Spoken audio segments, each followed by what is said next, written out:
श्री पीठम जो हमारी संस्था है पिछले 7-8 साल से ये कार्यरत है और हम हर साल श्री पीठम के माध्यम से ये यज्ञ का आयोजन करते हैं पिछले, और हर साल बड़ी तादाद में दिल्ली के लोग और आसपास के लोग इसमें भाग लेते हैं और यजमानों को इतने यजमान इकट्ठे हो जाते हैं कि आहुति देने के लिए हमें डबल सीट लगानी पड़ती है। ये यज्ञ इसी की तर्ज पर हमने 2017 में लाल किले पर 1100 कुंडलीय महायज्ञ माँ बगलामुखी के नाम से किया था और उसका श्रेय भारत सरकार को है। उन्होंने परमिशन दी और वो बड़ा विशाल यज्ञ रहा 1100 कुंडलीय यज्ञ, और प्रधानमंत्री भी का भी मैसेज आया था, आना भी था और सारे देश के लोग आए और उसमें लोगों को, बहुत से लोगों के फोन आते हैं कि जी ऐसा यज्ञ दोबारा करो, और लोगों को बड़ा फल मिला।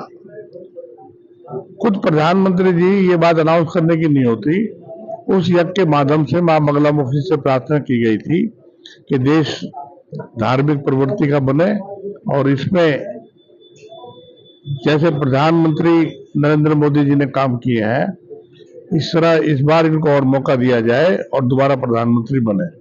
मां ने सुनी और दोबारा प्रधानमंत्री प्रचंड बहुमत से देश के बने, वो सबके सामने है 2019 में।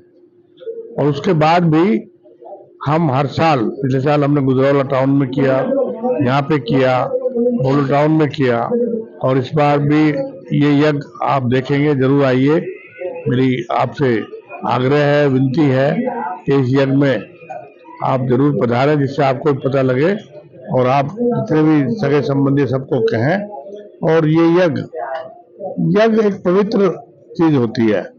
पहले ऋषि मुनि आप देखेंगे महाभारत काल में ऋषि मुनि भी यज्ञ करते थे।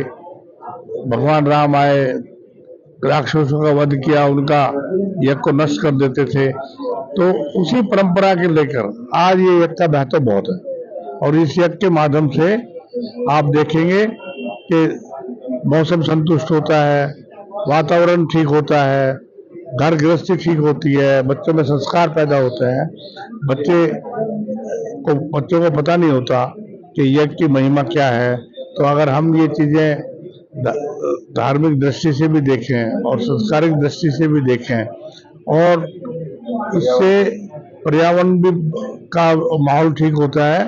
और सबसे बड़ी बात यह है कि घरों में ये यज्ञ का जो धुआं है ये जाता है तो इससे यज्ञ शांति होता है और घर में एक शांति का वातावरण पैदा होता है। ये सारा इलाका जो है, पीतमपुरा इलाका, ये यज्ञमय हो जाता है। आप हर घर में चर्चा होती है।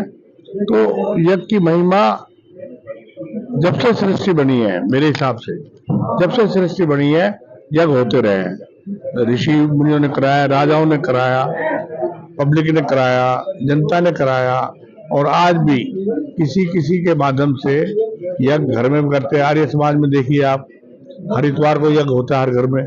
बहुत से आर्य समाजी और वैसे भी सनातनी भी डेली यज्ञ करते हैं, उसके बाद ही भोजन प्राप्त होता है।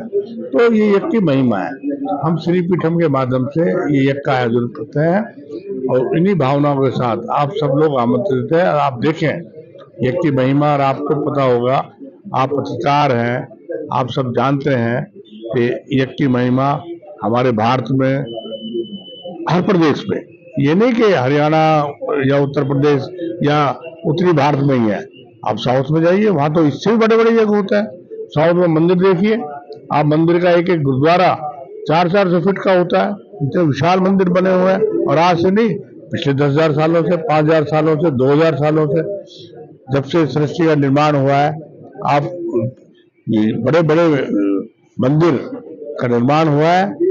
तो ये सब भगवान की लीला है। की बात कर रहे हैं तो आपने एक और मंदिर के निर्माण की ये जो मैंने आज अनाउंसमेंट की है, हमने पहले भी 3-4 साल पहले एक अनाउंसमेंट इस तरह की चल रही है। अभी जमीन लेने का प्रयास कर रहे हैं।